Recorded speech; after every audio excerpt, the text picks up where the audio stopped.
Já viu cenas de filmes em que alguém pega uma arma, não sabe atirar, mas isso vai ter que ficar para outro vídeo.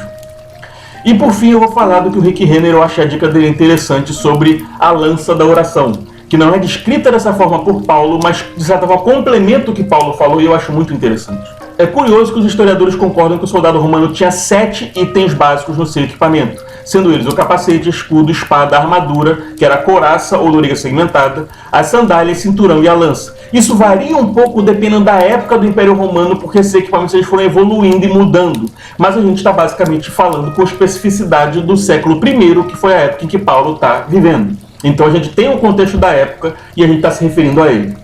Mas embora a palavra não cite a lança, o Rick Renner pontua que ela é como se estivesse escondida no texto, porque o texto descreve a armadura completa, o equipamento militar completo e termina com: tomai também o capacete da salvação e a espada do Espírito, que é a palavra de Deus, orando em todo o tempo com toda oração e súplica no Espírito, e vigiando nisso com toda perseverança e súplica por todos os santos.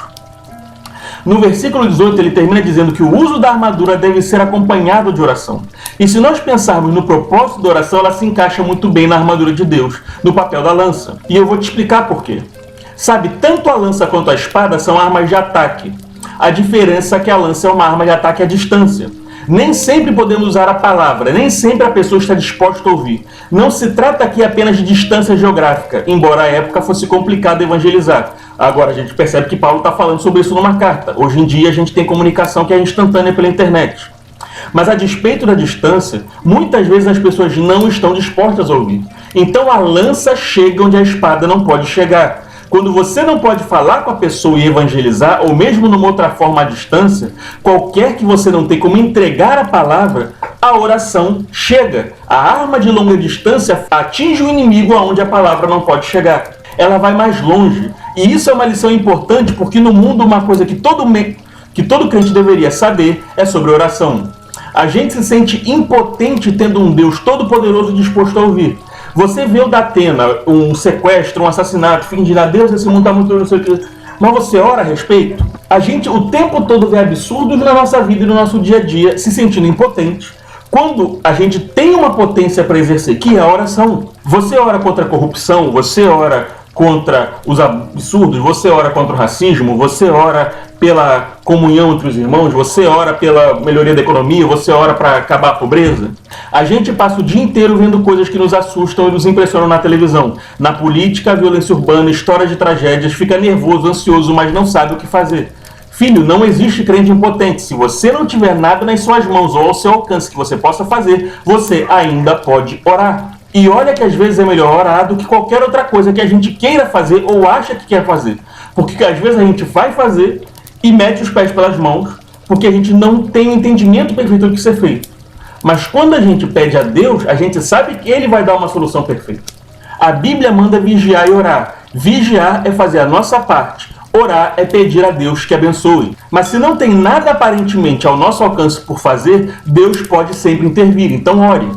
Viu uma tragédia na televisão? Ore. Não vai para rede social xingar para ganhar 3 likes ou desabafar. Eu não estou dizendo que você não pode gostar de rede social. É um trabalho de formiguinha, você pode influenciar outras pessoas. Eu estou aqui fazendo vídeo. A gente quer espalhar a boa nova do Evangelho pelos meios que for possível. Mas pense antes de postar ou reclamar. Se aquela postagem será edificante e vai ajudar quem precisa, ótimo. Mas se não, pense 2 vezes. Quantas vezes a gente não faz aquilo mais pela nossa vontade e o desejo de desabafar do que pela pessoa que perdeu a casa no deslizamento, perdeu um parente para o Covid, por aí vai.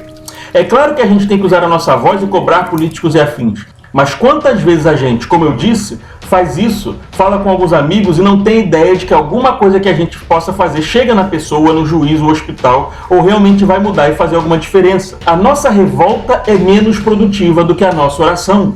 A palavra, às vezes você tem uma ideia, você faz um post, tem 2 likes, esse foi o alcance da sua palavra. Mas não existe limite para o alcance da sua oração. A palavra não chega, às vezes, mesmo sendo uma palavra de sabedoria. E como muitas vezes o que a gente coloca no desabafo não é a palavra de Deus, mas a nossa própria palavra, o nosso ego, o nosso achismo, é até melhor às vezes que a palavra não chegue. Mas a oração vai chegar. Você não é impotente. Toda vez que algo mexer no seu âmago, te incomodar, ore.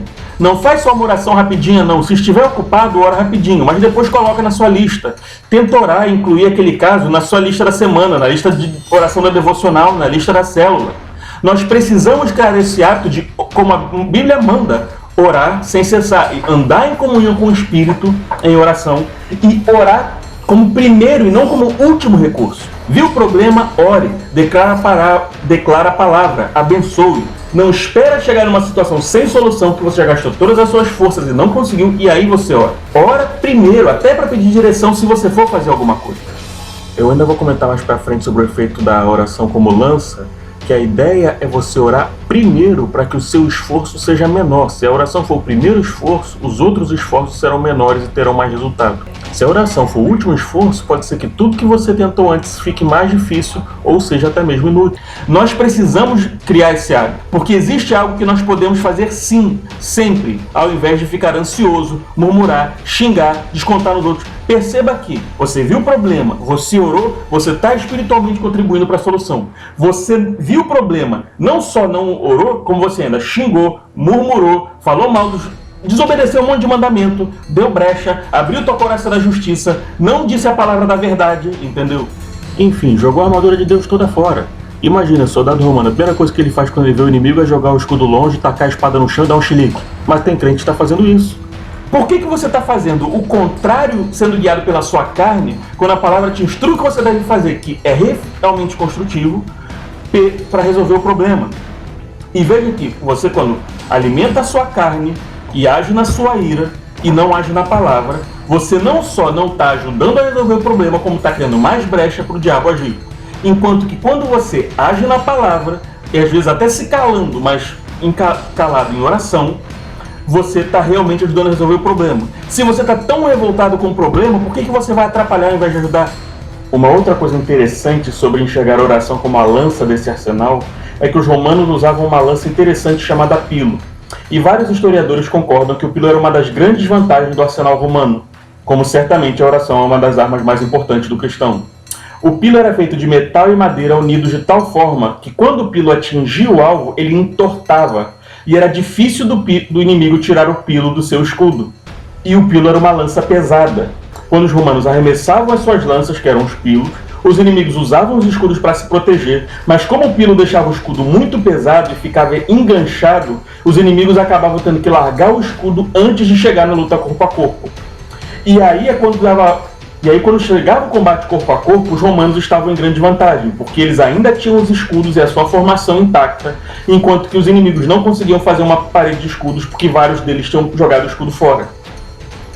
Quando o inimigo ainda tentava usar um escudo com o peso do pilo, ele não conseguia erguê-lo completamente, e isso tornava muito difícil e ainda assim a formação inimiga ficava quebrada. Então os romanos chegavam em formação em linha com uma parede de escudos altos, e os inimigos não conseguiam formar uma linha coesa porque vários deles estavam sem escudo ou não conseguiam sequer erguer o escudo. E os mais fortes, se conseguissem erguer o escudo, acabavam se cansando mais rápido e as batalhas eram longas.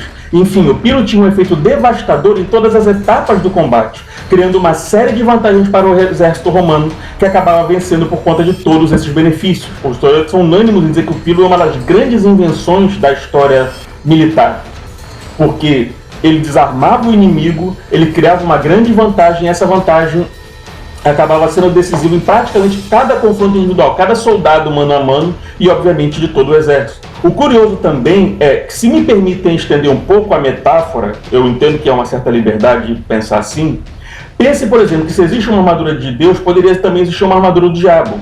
Uma espada da mentira, que é a criação do diabo, uma deturpação da palavra, que é a obra de Deus, um cinturão da hipocrisia, sem o cinturão da hipocrisia, com a verdade revelada, toda a armadura da injustiça vai cair, ou a armadura da corrupção. Uma armadura da injustiça que seria como temos muito no Brasil, pessoas más que se protegem com todo tipo de truques, intimidação, subornos, amigos influentes, ameaças, etc. Um capacete da perdição, porque a pessoa acha que sua vida se encerra aqui e é capaz de qualquer coisa para ter uma vida materialmente melhor nesse mundo. As botinas da contenda. Eu não vou ficar dizendo que todo descrente é assim, obviamente. Afinal, nem todo crente usa a armadura de Deus, imagina se todo descrente usaria toda a armadura do diabo. Só mesmo um psicopata degenerado para ser hipócrita, mentiroso, contencioso, injusto, niilista, etc. Nem quero demorar nessa ideia de uma armadura de Satanás, porque embora pudesse ser um exercício interessante, demoraria muito. Então, quem sabe em outro vídeo. Mas imagine que o inverso do escudo da fé seria o escudo da incredulidade. Sabe aquela pessoa que sequer está disposta a ouvir o Evangelho? Mas qualquer conselho segundo a palavra de Deus sobre família, sobre masculinidade, sobre drogas, etc., a pessoa nem quer ouvir. É um escudo de recusa, um escudo de incredulidade. Uma inflexibilidade que a pessoa bota o dedo no ouvido e não está disposta. A oração como uma lança, que é como um pilo, ela desarma as defesas do inimigo. Pode desarmar essa incredulidade para que a palavra e a espada penetrem. É necessário sobrepujar as resistências, as negações, defesas da alma e da psique humana, e isso se faz pela oração. E como os romanos primeiro desarmam o inimigo com as lanças e só depois, com uma vantagem decisiva, atacavam corpo a corpo com a espada, se você usar a palavra, mas antes de entrar em debates ou discussões que podem ser infrutíferos ou inúteis, você orar antes, que a sua chance de sucesso e a receptividade das pessoas será muito maior. Lembrando que não apenas para evangelizar ou resolver conflitos, nós usamos as armas da completa armadura de Deus. Nós declaramos a palavra e oramos sobre questões de saúde, finanças, etc. E em todas essas questões, se a guerra espiritual não difere da guerra espiritual contra as potestades e principados. Lembre-se, Paulo nos alerta a usar toda a armadura de Deus depois de falar contra quem é a nossa luta espiritual. Ou seja, não é contra a carne ou sangue. Então, em toda a luta espiritual, temos mais chance de sucesso se enfraquecemos o inimigo com a oração, antes de profetizar ou declarar a palavra, antes de evangelizar, antes de profetizar, antes de confrontar alguém com uma exortação para resolver qualquer conflito. Ore antes e você vai ter o caminho aplainado para isso. Isso vai desarmar as resistências mais ferozes que o inimigo pode plantar com semente de discórdia no coração da pessoa com quem você quer falar. Uma outra coisa importante, e talvez isso seja mais subentendido ainda, mas que para mim é fundamental no entendimento da armadura de Deus,